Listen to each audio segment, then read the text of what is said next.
Squid Game is not just a scary fiction. In reality, there have been even harsher and more terrifying psychological experiments conducted on people. Here are the top 3 experiments that resemble the mechanics from the series. The first is the Milgram experiment. It was conducted in 1961. The essence was that people were asked to punish others for disobedience with an electric shock. In fact, no real electricity was used, but the subjects didn't know that, and people thought the shocks were real, and 65% of participants took their victims to a lethal level of shock. All because a guy in a white coat told them to. What the hell, you might ask, and what's the connection to the game?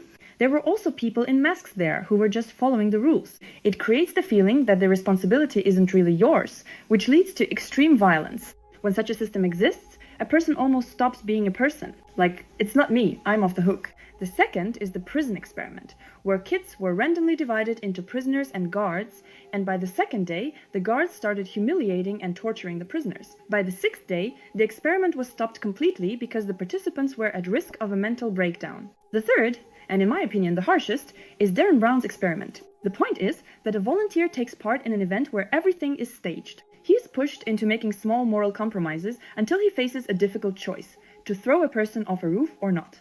And yes, there were those who were ready to take that step. And that's how the psyche works. It's like I'm not doing it because I want to, but because I have to, because that's what I was told to do. Plus, the pressure from the crowd, the atmosphere, and authority, all of this leads to a kind of normalization of horror. Remember how it was in the series, why they kept voting to continue again and again. It's as if it was already becoming normal for them.